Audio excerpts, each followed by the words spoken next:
There was a specific kind of exhaustion I carried for years that had nothing to do with work or sleep or the busyness of daily life. It was the exhaustion that comes from constantly moving toward people who were not moving toward you.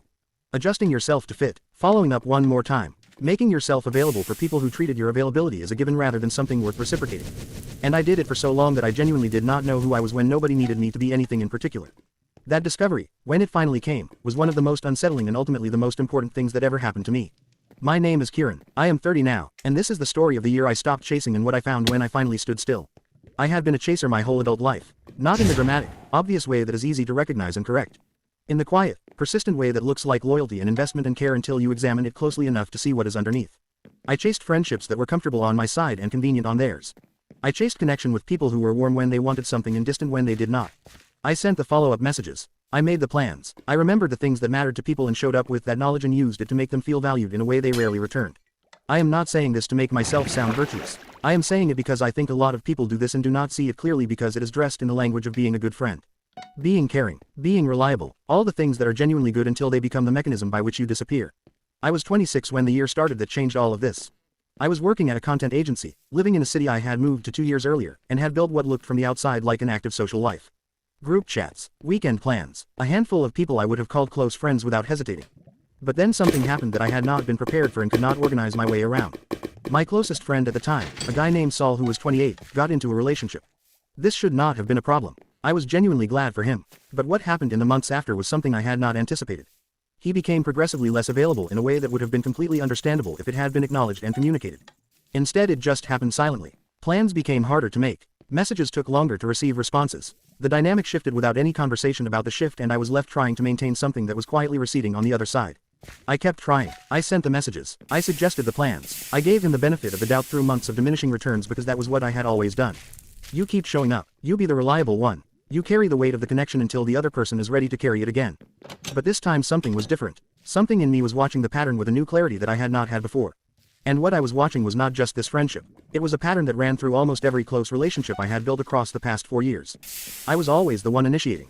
Always the one investing more. Always the one making sure the thing stayed alive. And the question I had never let myself ask out loud arrived with a force I could not redirect.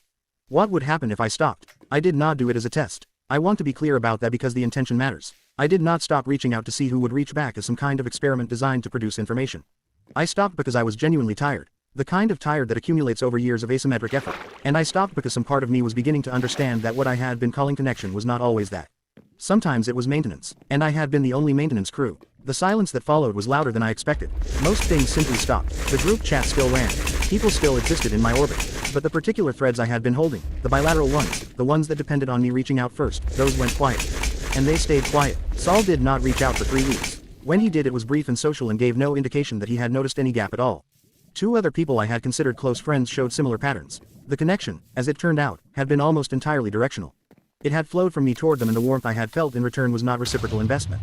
It was just the natural warmth that people feel toward someone who consistently makes them feel valued. I sat with this realization for a long time. Not with anger. Anger would have been easier in some ways. What I felt was quieter and sadder and more complicated than that.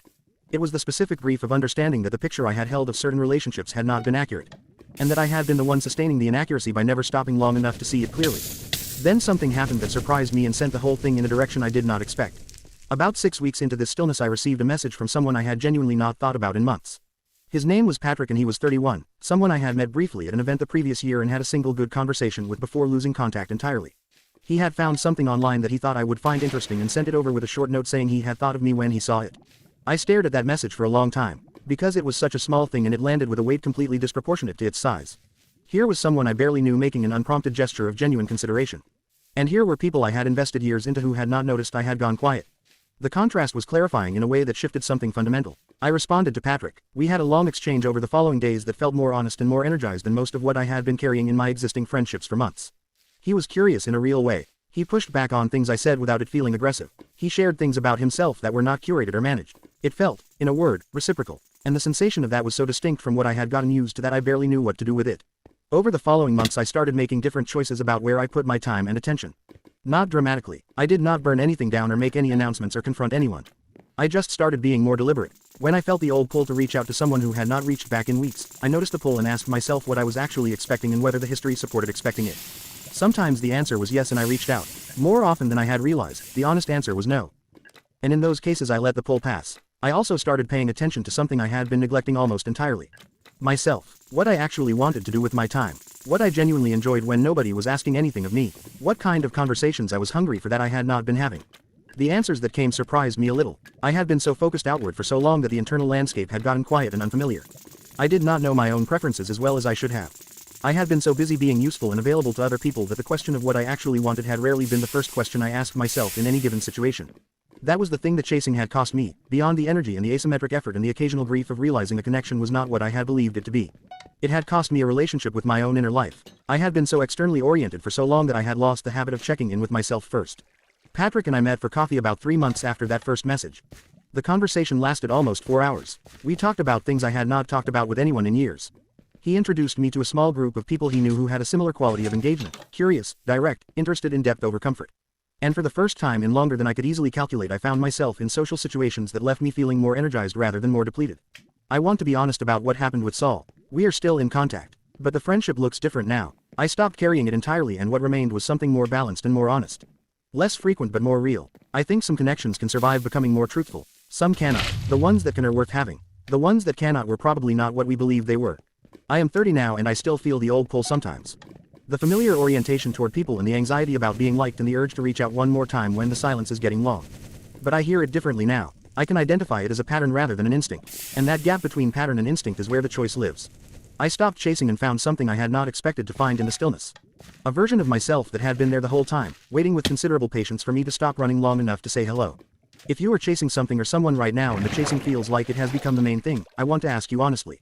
Is what you are chasing moving toward you too? Or have you been carrying the whole weight alone and calling it investment? You deserve connections that do not require you to be the only one running. And you deserve to know yourself well enough to recognize the difference. Leave a comment below and tell me if any part of this felt like yours. This space is for the honest version of things and your words belong here. Share this with someone who gives too much to people who give too little back. Like this video and subscribe to Untold Perspectives for more stories that go where most people are afraid to look. Stop chasing. Stand still. See who comes.